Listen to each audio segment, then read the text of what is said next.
y'all, you have no leverage as a buyer if you literally give away the farm while you're in the house. Hi, y'all. Welcome to Hustle Humbly. It's Alissa and Katy, and we are two top producing realtors in the Baton Rouge market. We work for two different companies where we should be competitors, but we have chosen community over competition. The goal of our podcast is to encourage you to find your own way in business. So stop comparing yourself and start embracing your strengths. Hi, Alissa. Hey, Katy. We now only say each other's names at the beginning of the episode. Still got to keep clarifying for people. You know, in case you're new here, I am Katy, and there are so many episodes about who we are. Yes. Including episode 1, but also there's our favorite things. And then there's one that's like getting to know us, and I don't remember what number that was. Anyway, hi, this is Katy. Alissa's here. I'm here. She's here.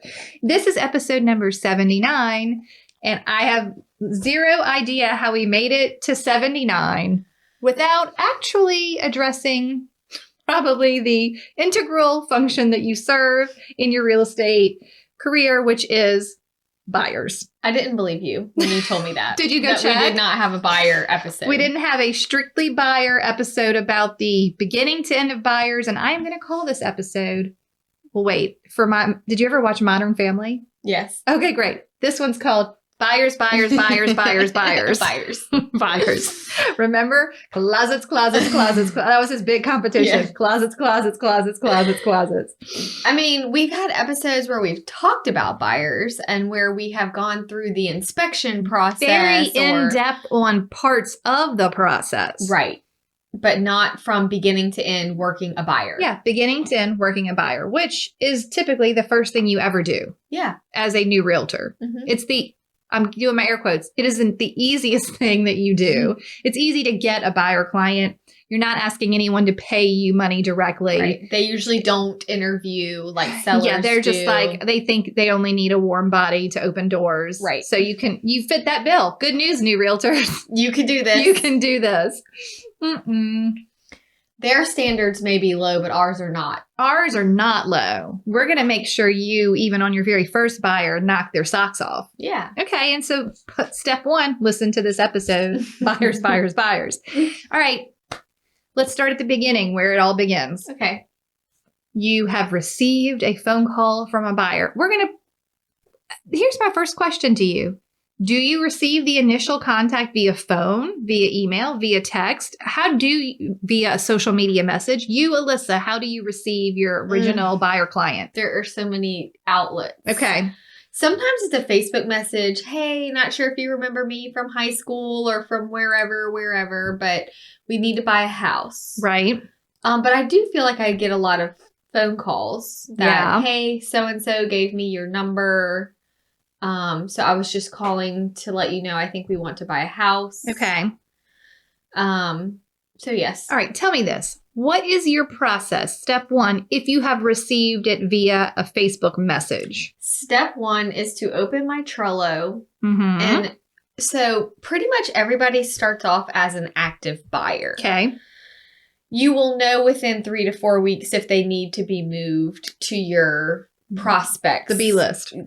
Yes, okay. Where they're not active. Mm-hmm. But they have to start somewhere, and I always start with my buyer template under active buyers. Okay. So I usually, if it was like an email or a message, I create their card and I call them when I can type. Okay. And I usually type while we talk. Do you say, I'm going to call you? You don't ask them, can I call you? Oh, usually I feel like they usually say this is my number. Okay. They're opening up the ability to right. call. Or if I'm returning like a voicemail or a text or something, then yes, I'm about to call them to discuss the process. Well, because I think some people get tripped up here in the beginning on just getting them on the phone, right? Yeah, I do think it's important, especially if it's a buyer that it's not someone you've ever met personally. Yes. To let them hear your voice as soon as they can. Okay. Agree. You cannot, the whole point and best practice of real estate is to build a relationship. Right. You cannot do that via text exchange only. Sure. Whether it's email or social media or whatever. Like it's going to take you a lot longer to build trust that way than if they hear you on the telephone. So I know this is a little bit trickier for your average millennial. They're not big phone people. Like I just am raised in a generation where texting was not an option. Right. Like email was not an option. So we learned phone etiquette. We learned how to talk on the phone. We talked to our friends on the phone. We got excited when with the intro call waiting. And then there was phone etiquette with that. And then you had 3-way call and you could talk to more than one person at the same time. But my point is, generationally, there are people who are buying houses now that are not phone talkers. Yeah, and I'm not a huge phone talker myself. And sometimes I'm like, oh, I need to make that call. I need to make that call. Right. But I will say, once you get going, you're like, this is good. It's so much. I needed to hear their voice. They needed to hear mine. I know. Even now, I have a buyer and I'm like, do you mind if I call you? Like they sent a text question. I'm like, 1, I'm long-winded. Right. And 2, it's going to take me a lot longer to get this on text than for me to just call and you talk me through the problem and I'll talk you through the options. It's just faster. Yes. Honestly, the buyer intake is faster on the phone. And if you checked out in one of our pretty recent episodes, we talked about reading in between the lines and really understanding and listening to what they need. And when you're on that first buyer call, you need to be on the phone to really hear what they're saying. And if I've answered, I'll just either pull over or stop what I'm doing and put them on speakerphone and open Trello and make notes. My biggest thing is that, especially if I wasn't fully prepared and I'm like, hello, they like, called out of the blue, right? And I was looking to buy a house. I need to make notes. I love your buyer voice. Yeah, I need to make notes like right now. Right. Because I'm going to forget. No, immediate notes. Yes. Agree. So that is step 1, is putting them somewhere. So if it was a message, I put it in Trello before I call so I'm ready to type when they talk. Okay. So yes, that's what I do. Okay. I call them. Perfect. I have a buyer lead sheet that I teach in the course and I have used for years. And I think the first time I was introduced to any version of this, it was in a Lee Brown class. It is a lifesaver. I keep it. It's better than the scratch sheet of paper I would write on the back of a receipt in my purse. Like, if I'm out and someone calls, I mean, it still happens, but I usually will just have these in my office drawer, in the car, whatever. And it's because, I'm a pen paper. It's easier for me than to type it. And it's probably the generational thing again. It's just easier than me getting out the phone and going into notes and all that stuff. I want to just write it down real fast. Sure. On my buyer lead sheet, there are things that people probably put on there if you use like a survey, like if someone were to send out a new buyer survey or a questionnaire, these are the things on here. Again, I'd prefer to ask them because I think you learn a lot by hearing the response. So when you ask, what is your price range? And they tell you, well, it's this, but I'm really more comfortable at this. Like it's just a whole, when people black and white fill out an online questionnaire or a message, they're not telling you all the nuance. Like you're missing all the nuance. Yes. So the phone call is important, but basically I go through, how did you hear about me? And do you have an agent? Let's remind ourselves again, step 1 of dealing with the new buyer. Are you working with an agent? Yes. Is the most important question. And then how did you hear about me? And then I ask them, obviously general questions. What are you looking for? When do you plan to move? Do you have a house to sell? What are some of the other things you ask all of your new buyers? I usually start off by asking them, where do they live now? That's great. Are you renting? Do you have a lease? What is your time frame? Right. If they don't have a lease or a time frame, if they're living at home, or I say, well, if you could pick when you were moving into your house, when would that be? Right. Okay, so it's January. So they want to be in May. Okay, well, we probably need to start looking in late February, early March, and be under contract by end of April. And this is kind of what the time frame, figuring out their time frame is key. Because if they tell me, well, my lease is until September, right. They may not understand that it's too early to go look, but it's not too early to go ahead and get the pre-approval process started. And I think the key when you ask them, where do you live and are you renting? And they say yes. And you say, are you in a lease? And they say it's 10 months away.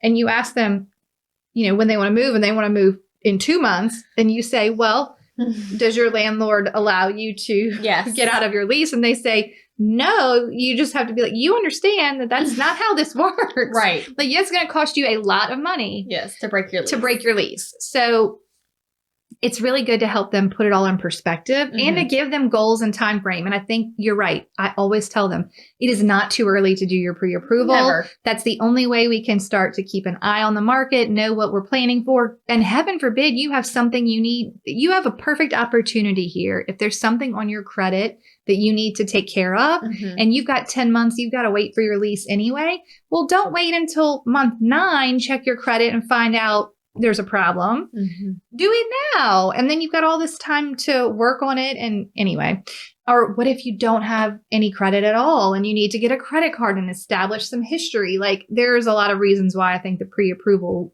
obviously wants to happen early on. Sure. Okay. So that happens when you ask where they live. What do you want to know about their home search? Do you let them just tell you broadly? Do you ask them specific questions? I don't dive into that tremendously on the first call because I tell them, well, we can't really set up a search until we really nail down the budget. Okay. So we need to figure out, once you're pre-approved, I will set up a search for you based on the numbers that you feel comfortable with and then area. Because you can tell me what you want all day long, but it doesn't matter now. Yeah. And I've had people, have a price. I've had new buyers give me the most ridiculous Yes. list. They don't know, bless them. They don't know. They give you the most ridiculous list and you want to laugh. And they're like, I need a pool and a this and a that. And I think I'm going to want to spend $150,000. I'll be like, well, no. Right. Or I want to live in this neighborhood, but I only want to spend this. I'm like, also no. So I agree. You have to know your price. I do let them tell me a little bit about their search only so that I can also know why they're moving. Do you know what I mean? Are you moving from one house to another for size, for locate? Like what's the motivation behind this move is always a good question. And they're going to want to tell you that right away. And I asked too, like when you search online, what parameters are you putting in? Oh, that's when good. You search. Yeah. And they're like, oh, well, I usually put in, this many bedrooms or bathrooms. I like this area. So it just kind of helps me know what they're looking at. I like that. Okay. So after the intake, you've sent them on their way and you're like, go forth, get pre-approved, come back. You leave them on your Trello and check on them. Yes. Until that's done. Yes. Okay. And then once it's done, you know whether or not they stay on the active pipeline or do they go to the waiting in line prospect board? Correct. Okay, got it. Perfect. I think that's really all I have on my intake as well. And I usually tell them, if you want, I can copy you on an email introducing you to a lender that I work with. Yes. And I tell them, I have 3 or 4 different lenders that I work with. They're all different. This one's really great with first-time home buyers. She was a teacher for 20 years and she's been doing loans for 10. This other guy is really good if you've bought 4 houses and don't want a lot of the fluff and hand-holding and you just want your loan done and, minimal communication. Right. This person is great over here if you're a veteran. They do a lot of VA, depending on what you're looking for, do you need a recommendation? Yeah, I like that you are having this discussion though with them so they understand, 1, that you can refer them and have trusted professionals, and 2, they're not all the same.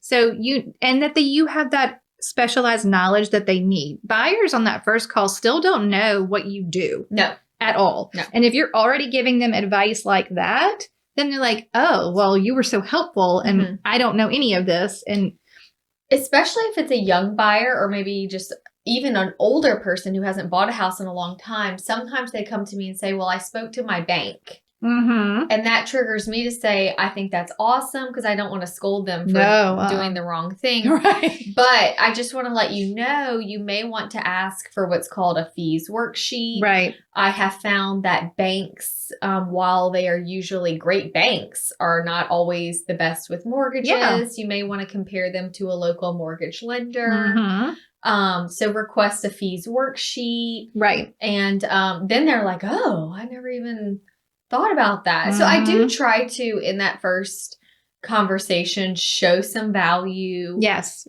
Give them guidance and direction. Yes. Let them know, wow, I really did need to call her. Right. Like, this isn't just about looking online at houses. Right. This is the real deal. Yeah. I need advice. That's your whole function as a realtor. I love that. Okay. So they've gone, we've taken the call, they're going to get pre-approved. Let's just say then there's two options, right? Okay. And we're going to talk about this framed out with, as we go through the episode, we're going to tell you guys exactly which email templates we use and when. Mm-hmm. Okay. So we've had the first call. They're on their task of getting pre-approved. Here are the two options. Option one is they do not get pre-approved and yet they contact you and want you to show them houses. Correct. And option two is they are good little students and run off and get pre-approved and then let you know they have been pre-approved. Okay. What happens with these two things? The one that starts sending me houses, I say, well, just a reminder, we can't make appointments to go into other people's homes without being vetted. So, and I do try to word it that way. Right. Like remind them that people own these homes. Yeah. And we're strangers to them. Mm-hmm. And so we can't make appointments going into their home until that's done. Okay. And that's an email template.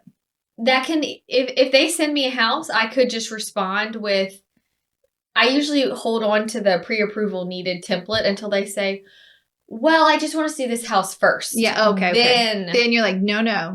Right. But if they just send me one house, I'll say, yeah, did you get in touch with the lender? How did that go? Okay. You just put the ball back in their court. Did you get the pre-approval that we need so I can schedule appointments? Like I want them to know, like I need that letter to schedule appointments. Yeah. And let's back up too. You use the term, have you had a budget meeting? Yes. When you're in your initial intake. And we've talked about that before, but I like that terminology and that, so they're not afraid or scared of the whole pre-approval. I hate the word pre-qualified. Oh yeah. It sounds really scary to me. I think if I was a new buyer, I would be like, oh man, this is all a lot. Yeah. That's scary. Sounds like you got to do some stuff. Right. Which so I tell them until we know the budget at the budget meeting, we can't really. Nothing. We got nothing. Can't do anything. Okay. Option two is they have done what they were supposed to do. Mm-hmm. And they say, I'm approved, pre-approved. Then they get the even if I went over all these things on the phone, which a lot of it I may have discussed with them on the phone, just about the process and then, house hunting. But that is when I also send the congratulations on being pre-approved email template. Yes. That also reiterates the rules for house hunting, what to do, what not to do. And ever since I started using that template several years ago, it has increased buyer loyalty so much. Yes. And also, if one does become unfaithful and do something wrong, I'm not beating myself You're up. Like, I told you the rules and you chose to misbehave. Yes. Now, if it's someone I didn't send the email to, then I'm like, it's me. Messed up. It's on me. I should have stuck to my systems and not let this one slip through the crack. Right. Okay, but that's a good learning lesson. Yeah. Okay. All right. So now we've got them pre-approved. The difficult buyer got the email that said, get pre-approved. This is why we have to get doing it. Yes. Okay. And now we're going to view houses. Okay. Do you want to, all right, but you haven't, unless you went to their budget meeting. I used to go to those, but with COVID. You haven't. I haven't because they're doing a lot of it online now, which is great. But I am trying to keep the lender and the buyer on an email chain, even if it's a lender that they have. Yeah. I'll email the lender and copy the buyer and say, hey, it looks like we have a mutual buyer. Right. Just wanted to introduce myself. Let me know how this looks. They let me know they're filling out their application. Right. Just to keep everybody on the same page. Okay. Well, I think that's good. Yeah. All right. But so with that being said, you're now doing what I always did, which is you're seeing the buyer maybe for the first time at the first showing. Yeah. They're pre-approved, but that's the first time you're seeing them. Yes. Okay. What do or don't you do and what do or don't you have? Because we do this differently. What do you mean? What do you show up with? You've gone to the house. We show up to look at houses. How many houses are you going to see? Probably like 2 or 3, maybe 4, depending on inventory. Do you have a max? Not a All lot. right. Let's just say inventory is more normal than currently. Okay. I'm okay with showing like 5 or 6. Okay. If they're in the same area. Do you give them a max? Like you're maxed out, friends? It kind of depends on location. Okay. And I know that you're very good about when they send you the list, we've talked about this before, you're color coding them and sending it back and telling them, no, this one is a flood zone. You said you didn't want that. Or yes, this one is good. Or hey, this one's got this on the property disclosure. Maybe we don't want to see that. Or this doesn't meet the area that you wanted. And then you're eliminating some that way. Yes. Okay, which I think is a great best practice that most people are not doing. They're just allowing the buyers to pick all the houses. Like, oh, I okay. have had a situation before where they were all pretty good options and I needed to eliminate some for the sake of... And what did you do for the outing? I said, look, I have found once you see more than 5 or 6 homes in a day. That's true. It is too much. If you had to pick your top 5. Tell me what they are. Tell me what they are. Because what is the chance that house number 9 is going to be the one? They're not going to remember. It's going to be just like, this is 2, not 1, 10. Right. We don't know. So I'll tell them, what would your top 5 be? And then we'll map it out accordingly. And maybe if one of the other 5 is like in the neighborhood, I'll just add it just to... Yes. I think that the sweet spot is definitely... for max is between 5 and 7. You don't need to see more than that in one day. More than 7 is you're not going to remember. Nobody's happy. No, it's miserable. Then it's work. They don't remember anything. It's like they're exhausted. It's not fun anymore. No, it's just in and out of the car. Oh, it's bad. And you like it all runs together. Then you're having to turn in all that feedback, but you can barely remember it. It's just a lot. And that too, this is the point where I say, yes, send me your list, but also send me houses that catch your eye so I can learn your style. I'm going to set up a search for you. I think I've talked before about how setting up a buyer search can take me up to 30 to 45 minutes. Right. You're really, because I am filtering. I don't want to get a lot of garbage. If you do the work on the front end, it helps keep everything clean.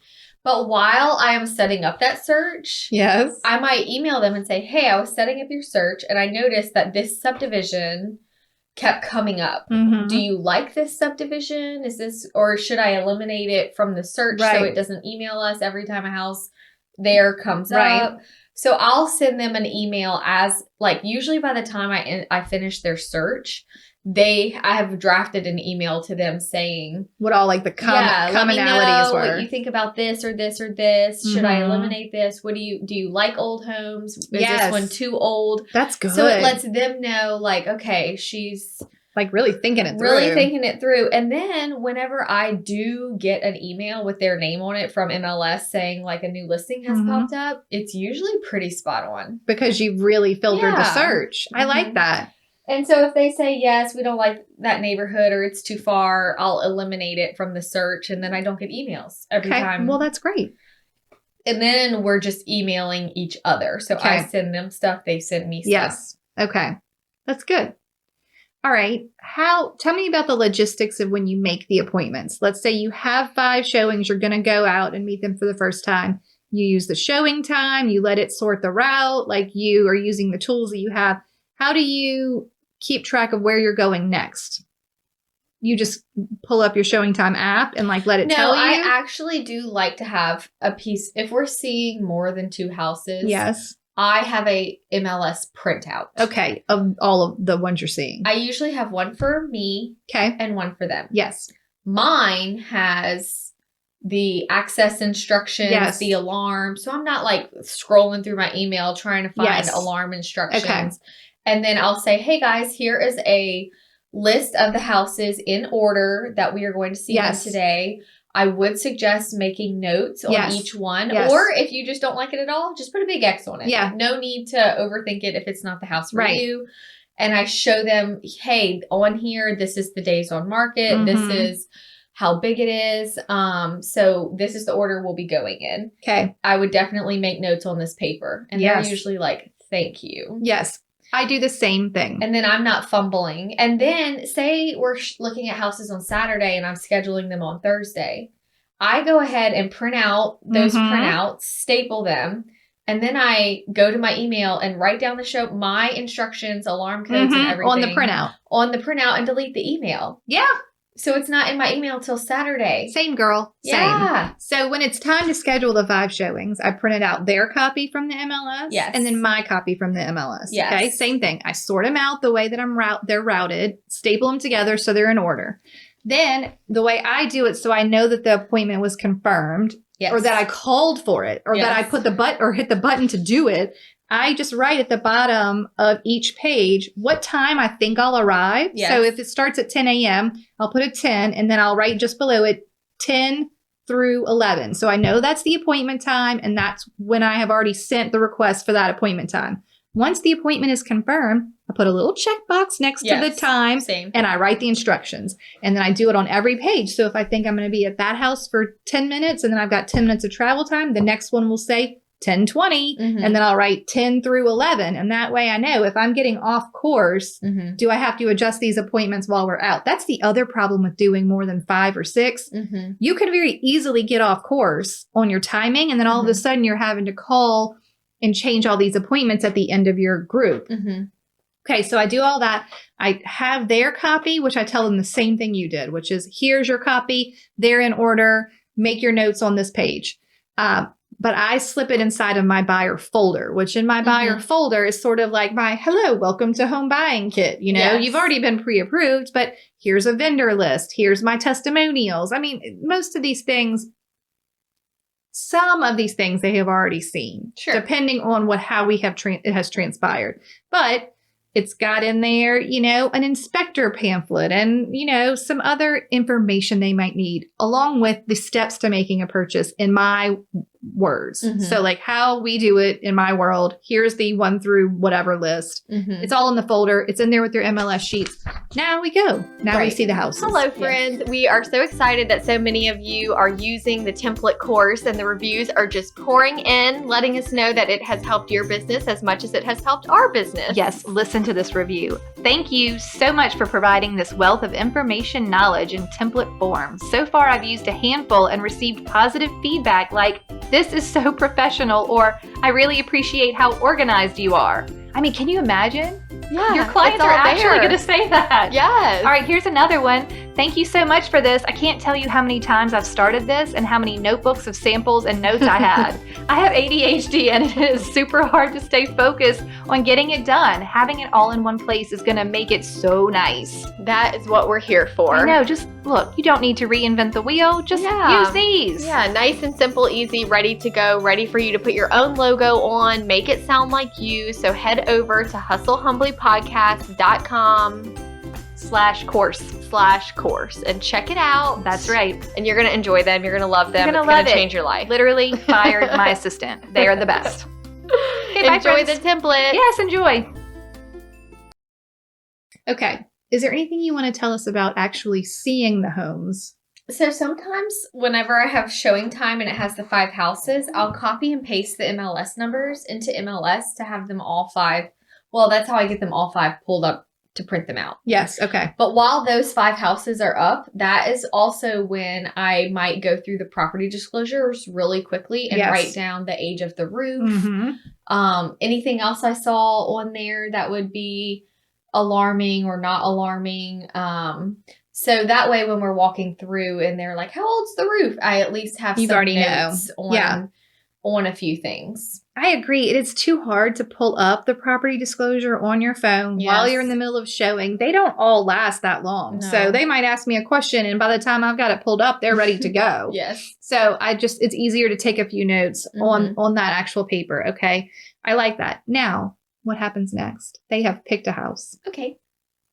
Great. So at this point, I tell next? them, usually while we are in the house. Yes. I say, okay, I am going to draft an email to your lender and copy pause. You. Okay. How much of this do you really talk about in the house now versus 5 years ago when people weren't surveilling your every word in their home? I should probably be more cautious. Okay, because I am now acting like a freaking spy when I'm in the house. Like, hey, remember, we can't really talk in here. Yeah, because we might be listened to. And in both directions. And I'm like, on the outside, I'm like, okay, remember, look like you like the house, but don't look like you love the house. Right, Look like you're nice, but, like, don't go opening cabinets and acting weird. Like, there are limits. And it is an important thing to share with your buyers because they will also want to say to you, I love this house. I want to offer full price. I want, it's the best. I hope we don't lose it. And it's like, I'm trying to help you negotiate a deal. Yes. Right. So don't give away. I mean, for instance, I had a listing over the summer with a Ring doorbell. And we had several showings when we first put on the market. One of the buyers had called me on the phone and been like, I have an agent, but my agent won't answer their call. And I really need to see this house. I've been dying to live in this neighborhood. And I'm like, girl, you are telling the listing agent that you're like, yeah, you're going to buy this house. You haven't even been there yet. Then she shows up with her agent.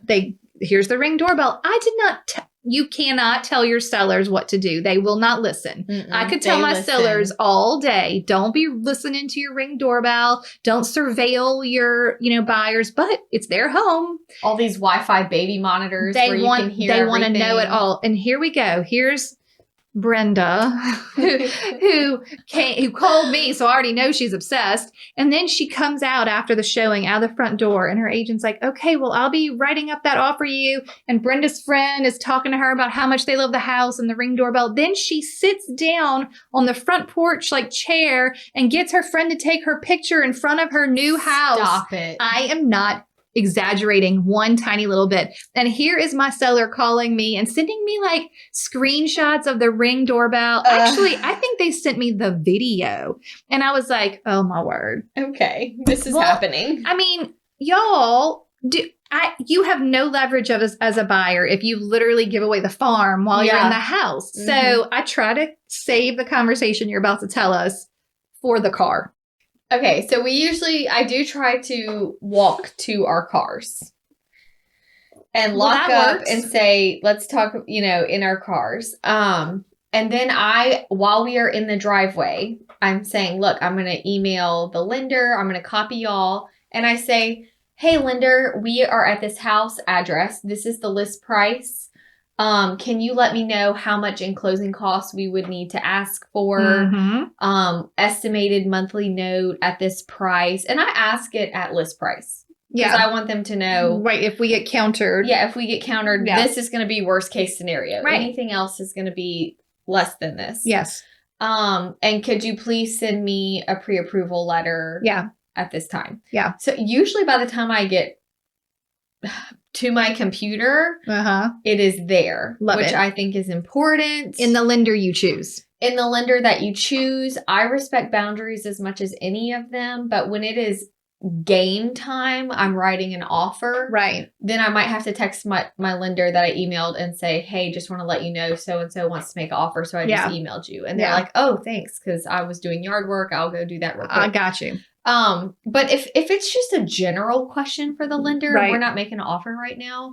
Save it for business hours. You email. Yeah. I'll email them and say, hey, when you get to the office Monday, can you rush. Check this. I like that. But if it is something where we're trying to make an offer, I do text the lender after I send the email. And I feel like I don't want the buyer to email the lender, because I ask 4 questions: closing costs, monthly note, pre-approval letter. Right. You want to hear it straight from them. Yeah. And then you don't want to say, hey, buyer, go email your lender. Oh, no. Then they're like, okay, well, what do I say? And then if I do it and copy them, we're all on the same page. I like that. Okay, that's good. Okay. So you contacted the lender, you're about to write the offer. Do you also contact the listing agent? In the feedback, I usually say, we liked a lot about the home. Are you expecting any offers at this time? Yeah. And I typically have taken it to the next step, which a lot of people probably have experienced this. There's nothing worse than writing an offer only to try and send it and find out they already have one or have accepted one, or just you really, really need to reach out to that listing agent in some fashion before you get your, first of all, it's a waste of your time. Right. And you're going to get your buyer's hopes. Well, their heart is going to be crushed because they can't even, because once you write the offer, then it's real, right? Right. So I typically will text or call the listing agent and just confirm, do you have an offer? And my number 2 question is, if you don't, have you ever had an offer? Right. Because it sort of tells you how negotiable they are. If they're like, yeah, we got a low one, but the seller, you can also ask and again, this is where phone talking can be helpful. Yes. If you get the listing agent on the phone, you can be like, hey, we saw the house. We love it. We're going to write an offer. Do you have an offer? They'll be like, no. Have you gotten any offers? Well, yeah. Well, what happened? Well, the seller's really not negotiable, or they wanted him to paint the kitchen, or whatever it was, might be something your buyer was planning to ask. And then you already know the answer. So you can start that negotiation off on the right foot.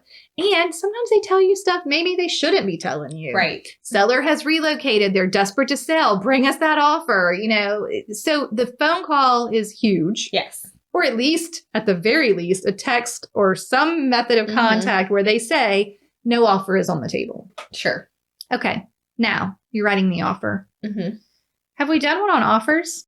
Oh, I actually have a template. Let's hear it. That I send them via email that says it's like the offer. Okay. Email. To your buyer. Yes. Okay. And it says the offer is in your email from AuthenticSign /.loop, DocuSign, whatever you use. Wherever you sent it from. Okay.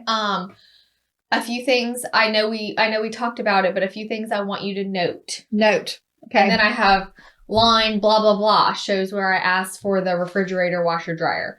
Line blank is our close date. Yes. Line, like, it just kind of points out the highlights. Because they're not reading that offer. I know they're not reading it. And I want it documented that You told them. I told them Yep. and I emailed you. Uh-huh. And then it also will say, in addition to that, you will also be signing the property disclosure filled out by the seller, the whatever, anything else. Whatever. If you have forms that you use for your office, that, and just brief explanations of everything that they're about to sign. Love it. So I send those at the same time. So they get my email explaining what they're signing. Along with the offer. Yes. Got it. And you discussed at the house probably what the offer would be.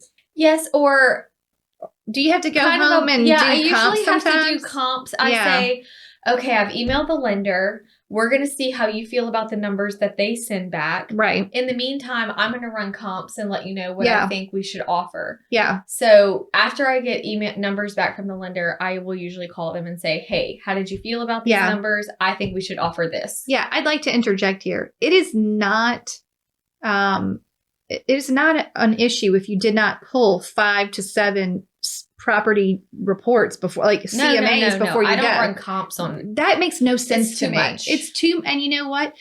Yes, sometimes buyers will put me on the spot when we're out and be like, "Hey, well, do you know if this price is right? What should we offer?" And I'll be like, "I have to pull up the market report. Like, I have to do a market report." Sure. And then that's it. And they're like, "Okay, no problem." And I'm like, "I'll let you know in a few hours or in 30 minutes or whatever." But doing a CMA on every one. That's a waste of your time. Yeah. But what is not a waste of your time is reading the property disclosure before. So, like, because that's where you could learn if there is a potential deal breaker. Yes. Okay. So you've already discussed the market report. You sent them the email, 2 emails. Now they have signed. What happens next? It goes to the listing agent. Okay. Sometimes there's a note. Yep. It kind of depends. Yeah. Like sometimes if it's a competitive situation or a short day on market, it all just kind of depends. But it will at least come with a friendly note from myself saying, my buyers really love the house. This is why if it's a offer that's far from what they were asking, I do like to explain why the offer is what it is if I need to.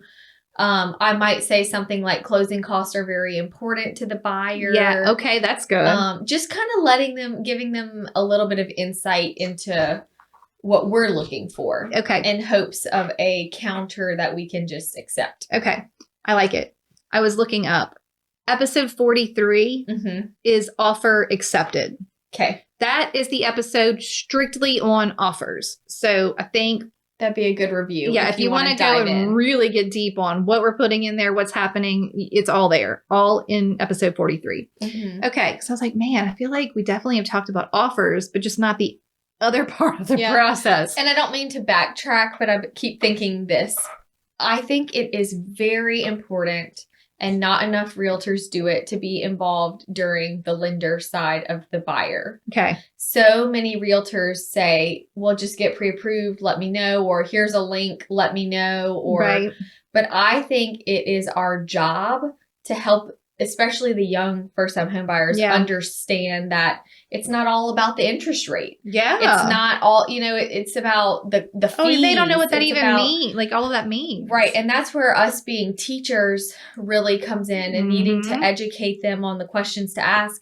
I had a young girl come to me one time and say, I'm pre-approved with XYZ. My dad told me to get pre-approved with them. And I was familiar with the bank and knew that their fees were high.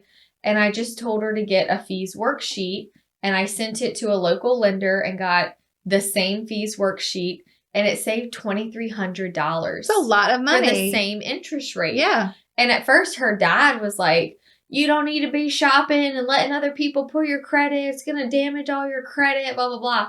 Well, wouldn't you know, he was livid that they were charging his daughter so much. And like, why is this such a difference? And and then the dad, like 2 years later, bought an investment property and used the lender that I had recommended. I love it. But that saved the family $2,300. And like, that's a big deal. That's our worth right there. Yeah. That's a big deal. Too many agents are worried about talking money with their clients. Yes. And I think we dive into this a lot in the lender episode that we did fairly recently. Yes. I'll figure out which one it is and tell you. But go back. If you are struggling with having that conversation and feeling like, oh, I can't ask them if they're pre-approved or how they feel about money, or, I ask people, how much do you have saved? What do you feel comfortable with monthly? Yeah. It's our job to ask those questions. For sure. Mm-hmm. Okay. So let's just, offers accepted now. Oh, what you need to know about lenders is number 59. Yeah. So if you're struggling with how to educate your buyers in that area, and I think I even shared in that episode the time where I had my friend's dad call me and was like, we're moving back from Houston. We need a house. And I was just way too intimidated because they have a lot of money. Right. And I did not want to ask him. I'm like, okay, have you had your budget meeting? You're like, I don't know. I'll sell you a house. Yeah. And then come to find out, like, his retirement that he was planning on using wasn't mature and he wasn't pre-approved. Oh, no. And we were under contract on a house. You had gone all the way there. It was so bad. It was like, and it was in the last 3 years, so I wasn't a new agent. All of that to say, it is our job to also guide and direct them in the lending process. Yes. And that it doesn't matter who they are or what you think of them. Here's a tip. Don't fudge on your own rules. Yes. Stick to the rules and also be a resource for their finances if they need it. Yeah. And you know what? I will tell you, probably it's easier if you were on that call and you felt like a little nervous or weird about asking, then just go back to email. Hey, I make all of my clients do XYZ. Sure. This is the protocol. This is the protocol. It's in an email. They're not going to argue with you. It's fine. Yeah. Because it's a whole production for them to call you and be like, no, I won't follow your rules. Right. It's fine. Okay. So the offer is accepted. Okay. Now I'm going to tell you what I do because it is vital for me.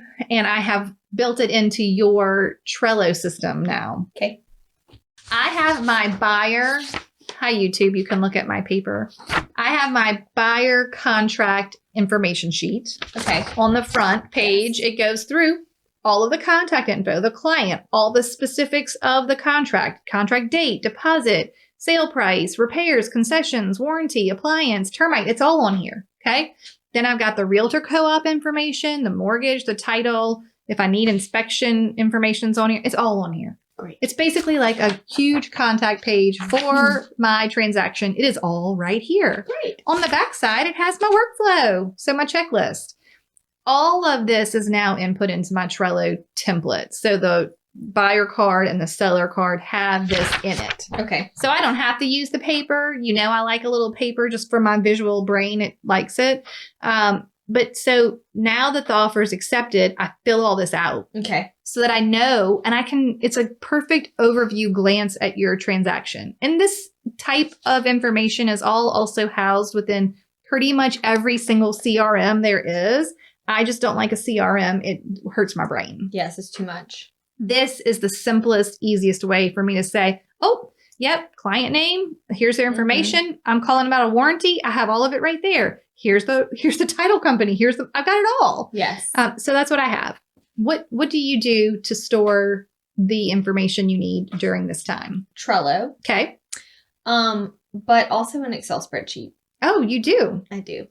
Well, why do you make a face like that? Tell us what's on your spreadsheet. I didn't want to make people think I do it twice and I'm not being efficient, but Look, I do it's have your system.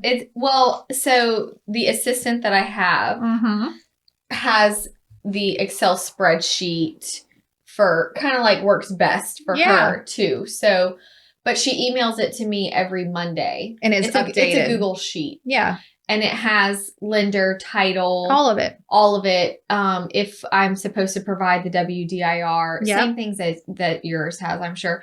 And also has on there where the deposit check is, just everything you would need to know, but it's on one piece of paper. Yes. Whereas Trello is everybody on one piece of paper by name and address. Right. But if you want to look at the different title companies or something, you'd have to click and open each name. Right. So let's say you're calling your lender to get an update on someone. You're getting an update on everyone. Yes. Or if you're calling a title office to get an update, you just check them all. Yes. I love it. So I'll say, who is with this title company? Okay. Right. I'll email that person and say, do you mind giving me an update on blah, blah, blah. these 4 addresses? Okay. The reason why this works for you and makes perfect sense is because you're working at a high volume. So you have a lot, sometimes I have 2 or 3 at the same title company, but it's not all the time. Sure. But I do have my lender. Typically, I have to ask her questions about 3 or 4 at a time. Yes. Especially because, maybe they are at all different phases or haven't even have a contract yet. Yeah. So having the Excel spreadsheet is my one snapshot. Okay. And your spreadsheet is just under contract. Just pendings. Just pendings. Okay. Yes. I don't use it for prospective buyers or active listings. Okay. This is just like my contracts that I need to make sure. Perfect. I hate deposit checks. I always forget to tell my office that something is closing and that I need the and you don't deposit get it. check. Okay. Yeah. So it just that's I'm a seller like, thing. I'm so sorry. Okay. Yeah, it's a seller thing. Put a pin in that. Okay. Most importantly, after your offer was accepted and we filled out our spreadsheet or our form, we have to send the most important email. Well, I don't know. The template. Yes. And this is the, new contract, next steps. Yes. So what do they do next? Don't wait for your buyer to text you and say, what do I do now? Yeah, now what? I don't know what to do. You need to address the deposit and the inspection. And what happens in the appraisal and when do these things happen and this is the what to expect when you're expecting to buy a home, right? Like it's all in this email. I copy the lender. Yes. Maybe the title company. Attach the fully signed contract. Everything is there. It's all there. It's all there. This email is the one that will cut your communication in half with your client. Everybody has everything that they need. You already know. You've all seen it. And then we have the for listing agent template. Yes. Where I send them a email with a copy of the executed contract, even though they probably already have it, maybe. Sometimes I copy the lender on that one too. Yeah. Because I always feel good when a buyer's agent does that for me. Keep in the loop. I'm like, they don't mind. I'm letting them know, hey, this is the lender. And guess what? If you have any go straight to them. Ask her. Yeah. I don't like getting emails from buyer's agents saying, from buyer's agents saying, hey, any update on? No. Like, guess what? You can ask the lender. I'm going to give you their info. Yeah, here you go. Love it. Feel free to email them too with any questions that you have. I love it. And it also reminds them, don't call me. Yeah. Email me. Yeah. During I love this it. transaction. Right. Don't call me. Okay. I like it. Now we're going to have our inspection, which there is a whole episode on that. Yes. So we won't dive too much. Nope. But let's just say we've done it and we've done our repair request. And there is an email template that you have on that one, which is your draft repair request. Yes. Okay. So I do, try to also be the manager of that process as well. For sure. And not just giving the buyer free reign to schedule when they want to schedule. Right. You need to. Again, that is a I will super give high them options. Yeah. I'll give. I usually pull up the inspector's website and say, this time, this time, this time. Yeah, because you're talking about it in person. Yeah. I think that's fine. Ins and outs of inspections is episode 61. Okay. Okay. Insert that here. Right. Insert. You can just fill in all these blanks. Okay. Now we've got our repairs negotiated. We've done a whole episode on appraisals. This is why we didn't feel like we needed to do a buyer episode. All the pieces are broken out. Yes. Appraisals is episode 28. So you We can go went back very to listen. in depth. You can go back to that one. So now we've had our inspection. We've had our appraisal. And now it is about to be closing. Mm-hmm. Okay. So we have the email template that is the buyer approaching closing. Yes. What do we need to cover? Well, I also have an email that goes to the listing agent reminding them to send me any utilities. Okay. Receipts, HOA information. Yes. Don't forget the garage clickers. Right. All that. What about we talked about this in a recent episode. What about your walkthrough? You schedule it the day before, you schedule it the 5 days out. Like, when do you like to go? I like to go the day before or before closing. Agree. Unless there's something I'm nervous about. Now, right. Here's my problem. When you have asked for a lot of repairs. Yes. And they were not things that were easily discernible on a receipt. I'm going to call this the wood rot problem. Okay. Yeah. I have a So receipt vague. that says wood rot has been repaired, but when I show up, it's not painted, or it's painted poorly, or it's partially repaired, or it looks like poop. Yep. Again, this is why allowances are better. Yes. But when it's something like that, depending on what the repairs are, I make sort of a game time call about, do I want to go 5 days out? And then maybe I'll go back again right before? Because here's the problem.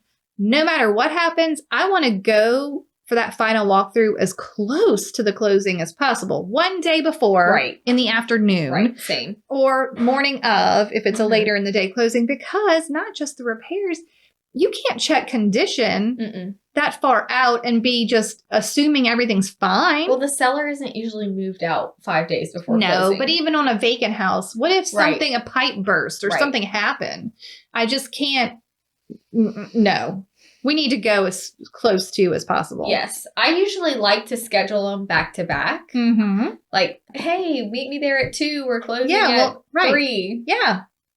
Also, it keeps them from wanting to linger a long time. Right. You're Like, hey, gotta get to closing. gotta get to closing. Time to go. Yeah. Don't you want to buy this house? You can come sit in it later. Yeah. Okay, I like that. All right. So we've closed. Yeah. What did you bring the buyer to closing? Maybe a painting of their new house. Cute. Usually. Okay. I like my stamp, my return address stamp. Ching. And then they're going to get an email. Yes. After closing. How Reminding long them, after? Usually within a week. I usually wait a week to like the dust settle a little. Yeah. And then what happens in the email? Reminding them about homestead, asking for reviews. Okay. Agree. Now, you have another email that we didn't want to, it's not a necessity, or you have several. If you, wherever you are, have things that you have to repeatedly tell buyers about, or the type of buyers you're working with, maybe about flood zone or foreclosures, or if you're repeatedly answering a question about, I don't know, radon inspections, who the heck knows? I don't know. Like, whatever it is, that's a great thing to have a template on. So you, one, don't forget to say anything, and two, don't have to keep retyping the same thing over and over again. Correct. Okay. And that's the last template I had on the list. And we've closed. Goodbye, buyers. Yes. And then in my Trello checklist, before I get rid of the card, I do write a handwritten letter to the other agent. Okay, I like it. And do you send a handwritten thank you card to your peeps? To your buyer? I don't think I do. I think I just send them it to the agent. The email with the reminder, thanking them, asking for a review. I make sure that we are friends on social media outlets. Yes. The buyer. Yeah. My buyer. And also at that time, if there was a dad or aunt or boss that came anywhere, I will ask, like, hey, I'd love to send your dad a thank you card. Can I have his address? Yeah. your boss a thank you card, whoever. Right, whoever was there. Yeah. And we should point out, because I know we've talked about it before, you encourage them to bring those people to showings. Bring whoever you want. Bring a party. Right. That's the easiest way to get a referral. Yep. Then they meet you and you're like, oh, she's the They best. obviously didn't recommend a realtor to you, so maybe they can get to know me. They're open. Yeah. Okay, I like it. That pretty much is. Oh, before we end, oh, thank God I remembered. Okay, we had received an email from a listener who had some questions, and I'm going to ask them to you, and you can answer. Okay. She listened to the episode on leads, but was wondering if there's an opportunity to do one more specifically on buyers who are referred by a friend or past client. So they would be warmer buyers who reach out to you via phone, email.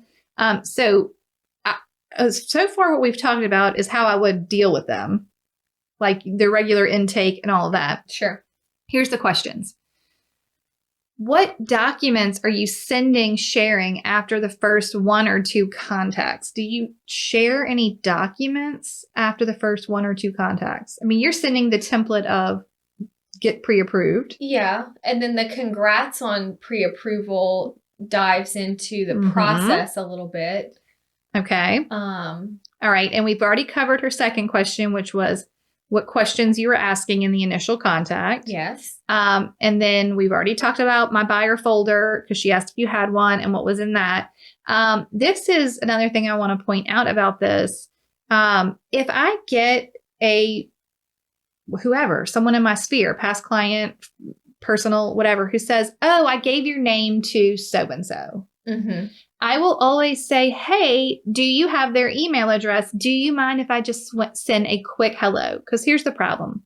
So-and-so either did or didn't get your name or does or doesn't remember it and is nervous about calling, especially if they're a first-time buyer, some random realtor.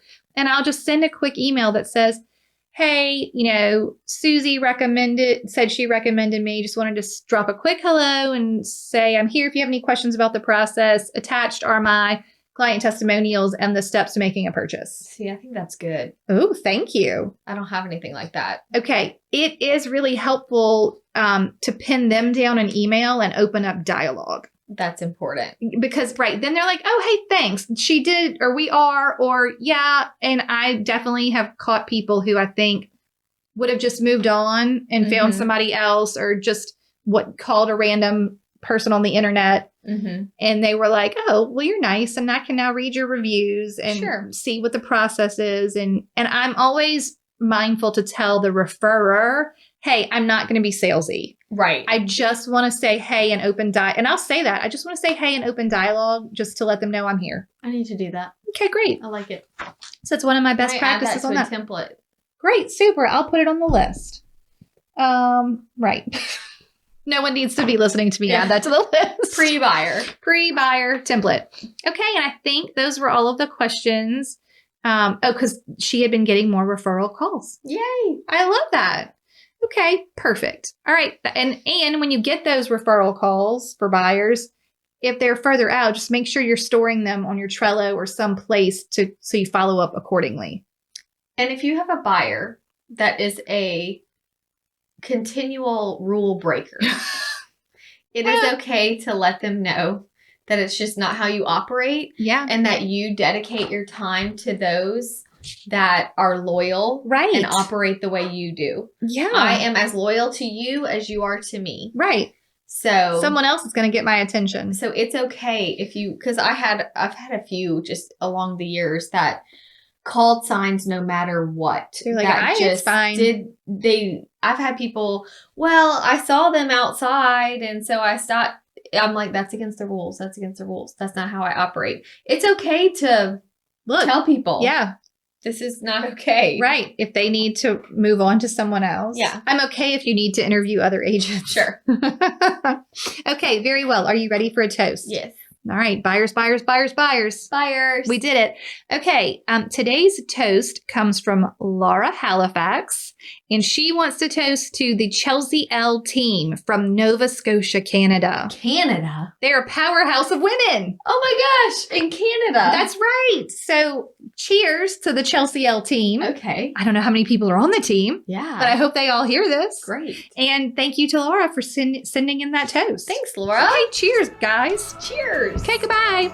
Thank you so much for tuning in to the Hustle Humbly podcast. Let us know who we should toast to for the next episode. Be sure to follow us on Facebook and Instagram at Hustle Humbly Podcast. If you have an episode, topic, or question, please email us at hustlehumblypodcast@gmail.com. Be sure to subscribe to the podcast and leave a review. See you next week. Bye.